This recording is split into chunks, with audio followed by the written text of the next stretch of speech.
안녕하세요. 암과 책의 오디세이 김세섬입니다. 어제에 이어서 오늘도 계속 책을 소개해드리고 있어요.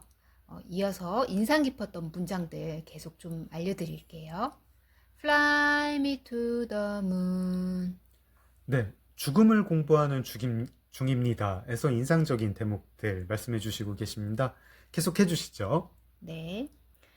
미국 완화의학 전문의 L 선생님께서는 삶의 의미가 꼭 거창한 것은 아님을 짚어주셨다.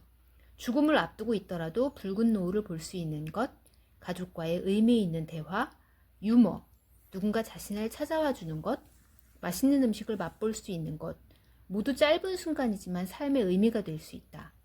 그저 일상에서 사랑할 수 있는 잠깐의 순간들이 우리가 오늘을 살게 한다고 하셨다. 건강한 사람들이라고 다르지 않다. 삶의 목표가 원대하고 꿈이 있어서 살만하다고 느끼는 순간도 있겠지만 왜 이렇게 살아야 하나 싶은 날도 있다. 그럴 땐 친한 친구와 맛있는 음식을 나눠 먹으며 깔깔대고 위로받는 그런 순간들이 삶의 의미가 되는 것 같다고 하셨다. 네, 이 부분은 왜 인상 깊었나요? 이제 결국에는 그 환자들이 마지막에 꼭 묻게 되는 게 어떤 고통이나 통증, 육체적인 것뿐 아니라 삶의 의미를 이제 계속 묻게 되거든요. 네, 근데 그 의미가 무엇이냐에 대한 설명입니다. 세솜님도 이 삶의 의미는 그냥 이 정도로 충분하다 이렇게 동의를 하시는 건가요? 누군가에겐 이 정도가 동의될 수 있고, 그러니까 삶의 의미도 사람마다 다 달라요. 음, 그래서 어떤 사람에겐 다른 사람이 삶의 의미가 될 수도 있고, 어떤 사람에게는 맛있는 음식이 의미가 될 수도 있고요. 또 순간순간마다 또 다를 수도 있죠. 네. 또 다른 대목 더 있을까요?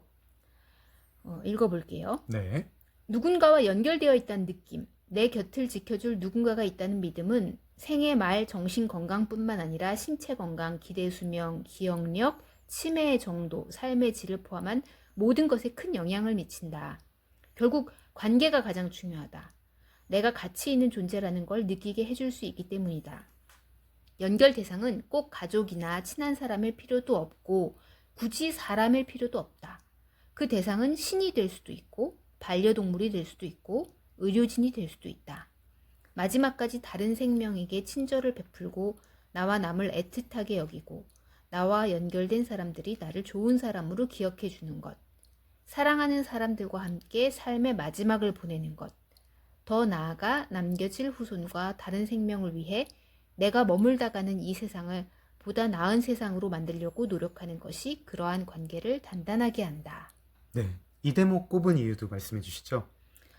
제가 이런 구절을 굉장히 좋아해요. 네, 내가 이 세상에 와서 잠시 머물다 가는데, 그럼 이 세상이 내가 오기 전, 내가 오고, 내가 떠난 뒤 아주 조금이라도 뭔가가 좋아질 수 있다면, 그러면은 굉장히 좋겠다라는 생각을 하거든요. 네. 그래서, 요 마지막 문장이 굉장히, 공감이 많이 되더라고요. 지식 공동체 금음을 운영할 때에도 그런 생각이신 거죠? 그렇죠. 그래서 조금 사회가 조금 더 좋은 방향으로 사람들이 좀 더 깊이 있게 생각하고 그런 방향으로 성찰할 수 있는 사람들이 많아지고 좀 사람들이 덜 괴롭고 그런 사회가 됐으면 좋겠다는 생각했어요. 알겠습니다. 인상 깊었던 대목들 여러 대목 들었고요. 어떤 사람들한테 이 책을 좀 권하고 싶으신가요? 그것도 여기 책에서 그래서 책에 좋은 문장이 너무 많아가지고 네, 읽어볼게요. 너무 날로 드시는 거 아닙니까? 이런 대목이 있어요. 네, 죽음이 두려우신 거예요? 죽음에 대한 준비는 많이 하고 있으신가요? 죽음이라는 주제는 일상 대화 속에서 자주 등장하지 않았다. 삶과 죽음에 대해 논하기보다는 현실에 닥친 많은 문제를 해결하기에 바빴을 뿐더러 세상에 있는 다른 재미있는 일들도 대화 주제로 충분했기 때문이다. 네, 보면 죽음이라는 거를 우리가 대화 주제로 올릴 일이 별로 없잖아요. 그쵸. 네, 그런데 이 책을 읽으면 자연스럽게 서로 이거 이야기를 하게 되거든요. 보통은 이제 죽음이라는 주제로 대화를 하지는 않고 그 표현을 하죠. 죽는다, 뭐 이러면서. 그렇죠. 아유, 네, 죽겠다. 더워 죽겠다. 죽겠다. 네, 예. 배불러 죽겠다. 배고파 응? 죽겠다. 네, 배불러 죽겠다. 추워 죽겠다, 얼어 죽겠다, 더워 죽겠다, 쪄 죽겠다. 네. 네, 그렇죠. 근데 이제 요런 죽음이라는 거를 우리의 일상 대화로 이끌기에 이제 음. 굉장히 좋은 매개체가 될 수 있는 책입니다. 독서 모임하기에 참 좋은 책이네요. 정말 좋아요. 특히 끝부분에 그 질문지 같은 것도 있거든요. 어, 그러니까 독서 모임 하실 때 그 질문지를 네. 사용하시면 정말 꽁으로 드시는 독서 모임이 될 수 있어요. 독서 모임은 어디서 하는 게 제일 좋은가요? 독서 모임은 여러 곳이 있지만 또 금음이라고 네. 굉장히 좋은 곳이 있더라고요. 알겠습니다. 네. 또 다른 것들은 이런 문장도 있었습니다. 미래에 관해 유일하게 확실한 사실은 우리가 반드시 죽고 언제 어떻게 죽을지 아무도 모른다는 것이다. 어떻게 다가올지 모를 죽음 앞에서 우리가 취할 수 있는 현명한 태도는 무엇일까? 그거는 갑자기 이제 죽음이 닥치게 되면 누구나 준비하고 생각할 시간이 없어요. 평상시 너무 바쁘기도 하고.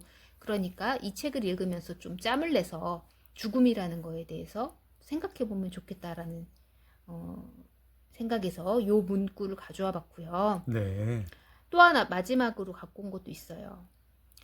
불확실성을 견디는 힘, 네거티브 케이퍼빌리티라는 말을 알려주셨다. 네. 뒤에 아내가 따라오는지 아닌지 확신하지 못하고 안절부절하던 오르페우스와 달리 답이 나오지 않는 불확실함 속에서도 견디는 힘이라는 뜻이다. 이게 그러니까 이 책을 읽었으면 좋겠는 사람은 평소에 좀 죽음이라는 주제로 대화를 나누지 못하지만 어떤 죽음 앞에서 현명한 태도를 취하고 싶은 사람, 그리고 죽음이라는 불확실성 앞에서 굉장히 견디는 힘을 얻고 싶은 그런 사람들이 읽으면 좋을 책이군요. 네, 맞아요. 네. 이제 좀 책 내용을 좀 들어가 보겠는데요. 제가 읽지는 않고 그냥 이제 PDF 파일 좀 후다닥 보면서 이 부분이나 한번 여쭤봐야겠다 이런 부분들을 좀 골라봤어요. 저자들이 이 의대 교수님들한테 질문을 던지잖아요. 그러면서 보호자가 상태 공개를 원치 않을 때에도 환자에게 현 상태를 설명하시나요? 라는 질문이 있었습니다. 그 환자는 이제 말기 암이고 한 몇 달 못 버틸 건데 환자 그 얘기를 이제 환자 보호자한테 뭐 아들이라든가 남편이라든가 뭐 딸이라든가 한테는 얘기하고 그 딸이 뭐 우리 어머니한테는 절대 얘기하지 마세요 라고 했을 때 그 환자인 어머니한테 의사는 얘기를 해야 되느냐 말아야 되느냐, 제가 이 질문만 받고 거기 이제 의대 교수님들이 어떻게 답을 했는지도 못 봤거든요. 근데 제가 궁금한 거는 새som님의 생각입니다. 어떻습니까? 그 진실을 알려줘야 될까요? 저는 알려주어야 된다고 생각해요. 보호자가 알리지 말라고 해도요? 네. 관련돼서 또 책에 구절이 있는데요. 네네. 네. 공교롭게도 책에서 이야기하는 바도 사실 제가 생각하는 바랑 비슷합니다. 그래요? 네.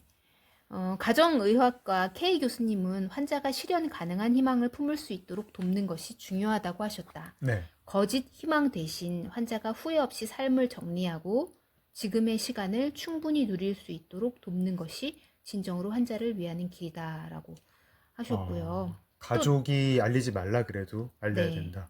또 다른 이제 구절은 정직한 설명과 공감 어린 동행이 이 관계의 시작이 될 수 있다고도 믿고 싶다라고 써주셨어요. 그러니까 이 정직한 설명이라는 것이 좀 환자에게 필요하지 않을까라는 생각이 들었습니다. 그 환자가 뭐 9살짜리, 8살짜리 어린이면 어떡하나요? 심지어 그런 이제 뭐 아주 어린 환자는 모르겠지만 일단은 사실은 이제 대화가 되는 환자라면 네. 어떤 소아 환자라고 하더라도 현실을 가르쳐 주어야 되는 것이, 현실을 알려주는 것이 더 좋다라고 이 책에도 나오고 저 역시도 같은 생각이에요. 혹시 책에 나온 생각 중에 새솜님하고 다른 생각은 있었나요? 다른 생각은 없었어요. 제가 왜냐면 저는 사실 죽음에 대해 굉장히 생각을 많이 하거든요. 네. 그거는 제가 병에 걸려서가 아니라 원래도 저희가 좀 그렇잖아요. 그런 평상시 좀 유서도 써놓고 네. 여러 가지 보통 사람들에 비해서는 그렇게 당혹스럽게 받아들여지지 않았던 이유도 제가 제 병에 대해서 그것도 평상시 항상 언제 죽을지 모른다는 생각을 하기 때문이라고 생각해요. 그래서 이제 그렇지 못한 사람들이 이 책을 읽으면 더 큰 도움을 받지 않을까 생각합니다. 네. 호스피스에 대한 부분이 뒤에 있는 것 같더라고요. 네. 새솜님은 나중에 호스피스에 가실 의향이 있으신가요? 아니면 최후의 순간까지 나는 좀 전투적으로 치료를 받겠다. 어떤 뭘 희망을 접고 뭐 죽음을 기다리는 그런 장소에 가진 않겠다. 이런 생각이신가요? 일단 호스피스가 뭔지 잘 모르시는 분들도 계실 수 있어요. 네. 호스피스는 이제 그 일반적으로 삶의 마무리 부분에 더 이상 어떤 치료라는 개념보다는 평안하게 임종을 맞는 그 단계에서 들어가는 시설이라고 합니다. 네. 사실 저도 잘 몰랐어요. 그래서 호스피스 시설 자체가 지금 굉장히 부족하대요. 우리나라에 네. 대기도 많고. 네. 그래서 이런 점들에 대해서도 좀 문제다라는 식으로 나오고요. 네. 또 이제 그 외국에 다녀오신 저자님, 네. 그 저자님의 이야기로는 뭐 영국 같은 경우는 호스피스도 시설에 들어가는 것 이외에도 간호사가 자택에서도 호스피스 치료를 받을 수도 있더라고요. 간호사가 우리 집에 방문해서 사회복지사, 간호사, 뭐 의사들이 방문해가지고 체크하고 뭐 약도 처방해주고 삶의 어떤 질을 개선하기 위해서 이제는 그 단계는 사실상 뭐랄까요, 병이 낫는 걸 기대할 수는 없는 단계예요. 그래서 그런 단계를 꼭 호스피스라는 어떤 시설에 입소하는 거 말고도 이런 식으로 잘 이루어지고 있는데 우리나라는 사실 아직 그런 부분에 있어서는 많이 부족하고요. 네. 병원에서 많은 이제 자신의 삶의 마무리를 겪는 경우가 많죠. 네. 끝까지 치료를 할 수 있는 부분까지 하고 사실상 가망이 없음에도 불구하고 네. 그래서 이제 저는 사실 호스피스에 가고 싶어요. 근데 이게 가고 싶다고 갈 수 있는 것도 아니더라고요. 아, 그래요? 네, 지금 한국에서는 대기줄도 엄청나고 해가지고. 근데 저는 호스피스에 가는 거 좋다고 생각합니다. 끝까지 병원에 있다기보다는 글쎄요, 좀 편안한 공간에서 적당한 보살핌을 받는 게 좋을 것 같은데 한국에 호스피스가 너무 없기 때문에 요양병원이라는 이름의 요양병원 호스피스가 아니에요. 그 요양병원에서 사실상 이제 마무리를 하시는 분들이 많으시대요. 저희 집 근처에 있는 것들이 그 요양병원인 거죠? 그렇죠. 맞습니다. 한방병원이란 이름도 있고, 맞습니다. 네. 암 전문 병원이라고 달려 있지만 사실 요양병원인 곳들. 네. 근데 의료진이 뭐 가망이 없습니다. 막 이렇게 잘라 얘기하지 않을 거잖아요. 그냥 뭐 네. 굉장히 뭐 가망이 그렇게 높진 않습니다. 뭐 이런 정도로 얘기를 할 텐데 뭐 한 1%의 가능성이 있다. 이번에 재수술을 하면 1%의 가능성이 있다. 뭐 그런 경우 뭐 다시 재수술을 안 받을 건가요?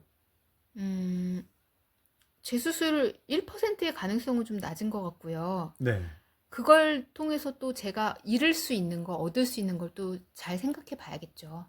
그 수술이 아주 쉽다면은 당연히 안 할 이유는 없는데 네. 그 수술이 잘못됐을 때 내가 어떤 부작용이나 어떤 상황에 처하게 될까를 좀 살펴본 다음에 저한테 그래도 득이 되는 방향으로 결정해야 될 것 같아요. 그러려면 나는 무엇을 중요하게 생각하는 사람인가? 내 인생에서 내가 끝까지 포기하고 싶지 않은 것들은 무엇인가? 그거를 생각해 보고 나서 그 수술 여부랄지 치료 여부랄지 그런 것들을 결정할 수 있을 것 같아요. 제가 개인적으로 그런 게 좀 궁금한 상황인데 네. 또 어느 선에서 이제 그걸 지킬 걸 지켜야 되는지 어느 정도 도박이면 한번 도전을 해볼 건지 이게 저에게도 현실적인 문제인데 요거는 다음 회에 그러면은 질문을 드려보겠습니다. 아마 다음 회에서 마무리를 할 수 있을 것 같네요. 그럴 것 같네요. 네. 오늘 방송은 여기서 마무리를 하겠습니다. 암과 책의 오디세이 김세섬이었어요. 여러분 좋아요, 댓글, 구독 감사합니다. Stand by me. Stand by me, Darling, darling, darling.